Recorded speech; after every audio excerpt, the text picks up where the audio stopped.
जागते रहो, जागते रहो, जागते रहो, जागते रहो। दोस्तों नमस्कार। आप देख रहे हैं जागते रहो। क्या आपने कभी सोचा है कि दुनिया के सबसे ताकतवर देश का राष्ट्रपति कभी रेसलिंग के रिंग का हिस्सा रहा हो? क्या आपने सोचा है कि राजनीति की सबसे बड़ी जीत किसी किताब से नहीं बल्कि एक रेसलर से सीखी गई हो? जी हां, हम बात कर रहे हैं डोनाल्ड ट्रंप की। एक ऐसा नाम जिसे लोग राष्ट्रपति, कारोबारी और नेता के रूप में जानते हैं, लेकिन बहुत कम लोग जानते हैं कि उनका असली खेल रेसलिंग के मंच से शुरू हुआ था, जहां हर लड़ाई असली नहीं होती, लेकिन असर पूरी तरह असली होता है। आज हम इसी अनोखी कहानी के जरिए समझेंगे ट्रंप का रेसलिंग कनेक्शन, उनका मनोविज्ञान और ओशो रजनीश की नज़र में यह सब क्या मायने रखता है। तो चलिए शुरू करते हैं। दोस्तों, दुनिया WWE को सिर्फ मनोरंजन का कार्यक्रम मानती है, लेकिन असल में यह भावनाओं का खेल है। यह नायक बनाया जाता है, खलनायक खड़ा किया जाता है, और सबसे बड़ी बात, लोगों को यह यकीन दिलाया जाता है कि यही सच है। अब जरा सोचिए, जब डोनाल्ड ट्रंप इस दुनिया का हिस्सा बने तो उन्होंने क्या सीखा होगा? उन्होंने सीखा लोगों की नब्ज कैसे पकड़ी जाती है, कहानी कैसे गढ़ी जाती है, और सबसे जरूरी, खुद को केंद्र में कैसे रखा जाता है।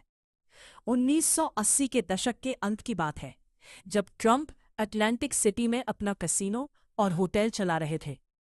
नाम था ट्रंप प्लाजा, लेकिन समस्या थी, भीड़ नहीं आ रही थी। तभी उनके दिमाग में एक विचार आया। उन्होंने संपर्क किया विंस मैकमैन से और कहा, अगर आपका सबसे बड़ा रेसलिंग कार्यक्रम मेरे यहां हो तो मैं बड़ी रकम देने पर तैयार हूं।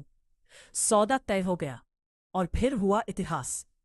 1988 में रेसलमेनिया 4 और 1989 में रेसलमेनिया 5 ट्रंप प्लाजा के नाम से आयोजित हुए। हजारों लोग आए, होटल भरे, कसीनो में पैसा बहा, और ट्रंप समझ गए भीड़ को कैसे खींचना है और ध्यान कैसे बनाना है। यही से ट्रंप और मैकमैन की दोस्ती शुरू हुई। दोनों एक जैसे थे, तमाशा पसंद, पैसा पसंद, और सबसे ज्यादा लोगों का ध्यान पसंद। फिर आता है साल 2007, रेसलमेनिया 23। यहां एक कहानी बनाई गई, अरबपतियों की लड़ाई। एक तरफ ट्रंप, दूसरी तरफ मैकमैन। दोनों ने अपने अपने रेसलर चुने। मैच हुआ, भीड़ पागल हो गई, और अंत में ट्रंप रिंग में उतरते हैं। ये सिर्फ मनोरंजन नहीं था, ये एक संदेश था। मैं सिर्फ पर्दे के पीछे नहीं, बल्कि सामने आकर भी खेल सकता हूं। दोस्तों, यही से ट्रंप का असली व्यक्तित्व समझ आता है। वो सिर्फ कारोबारी नहीं, बल्कि एक मंच पर अभिनय करने वाले खिलाड़ी हैं। लेकिन असली मोड़ अभी बाकी है। एक रेसलर, नाम जेसी वेंचुरा, जो आगे चलकर मिनेसोटा का राज्यपाल बन गया। अब सोचिए, एक रेसलर राजनीति जीत जाता है। ये बात ट्रंप को अंदर तक प्रभावित करती है। वेंचुरा ने क्या किया? उन्होंने खुद को सिस्टम के खिलाफ बताया, खुद को आम आदमी का प्रतिनिधि बताया, और एक मजबूत कहानी सुनाई, और जनता ने उस कहानी पर विश्वास कर लिया। यही से ट्रंप ने सबसे बड़ा सबक सीखा। राजनीति एक खेल नहीं, बल्कि एक कहानी है। और फिर उन्होंने वही किया, खुद को बाहरी व्यक्ति बताया, सिस्टम के खिलाफ खड़ा किया, और जनता से सीधा जुड़ाव बनाया। अब अगर हम इसे मनोवैज्ञानिक नजरिए से देखें, तो ट्रंप का व्यक्तित्व नाटकीय प्रस्तुति पर आधारित है। वह जानते हैं लोग तर्क से नहीं, भावना से जुड़ते हैं, इसलिए वह डर पैदा करते हैं, गर्व जगाते हैं, और गुस्से को दिशा देते हैं। वह खुद को नायक बनाते हैं और सामने खलनायक खड़ा करते हैं। कभी मीडिया, कभी पूरा सिस्टम। ये बिल्कुल वैसा ही है जैसा WWE के रिंग में होता है। ट्रंप में एक और चीज साफ दिखती है, खुद को सबसे बड़ा बताने की आदत। मैं ही सब ठीक कर सकता हूं। ये एक मनोवैज्ञानिक प्रवृत्ति है जिसे अहंकार कहा जाता है, लेकिन इसके साथ ही उनमें एक खास क्षमता भी है, हार के बाद वापसी करना। अब अगर इसे ओशो रजनीश के नजरिए से देखें तो ओशो कहते थे, राजनीति अहंकार का खेल है। ओशो के अनुसार जो व्यक्ति भीतर से असुरक्षित होता है वह बाहर शक्ति खोजता है।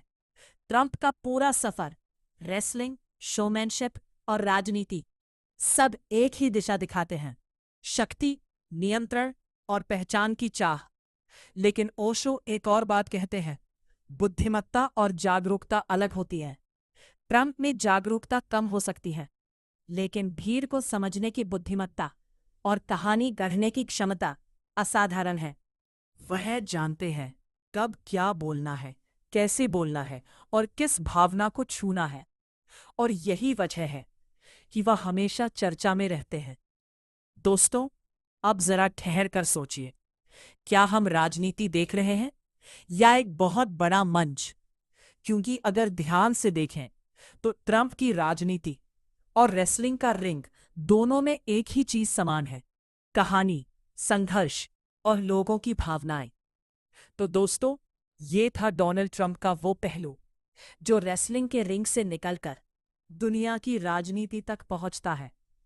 अगर आपको ये विश्लेषण पसंद आया हो तो वीडियो को लाइक करें, साझा करें और जागते रहो को जरूर अपनाएं। नमस्कार। खबर नहीं अब सच देखो, भीड़ नहीं अब सोच बनो, जो दिखे वही सच नहीं होता, हर आवाज को जांचो परखो, जागते रहो, जागते रहो।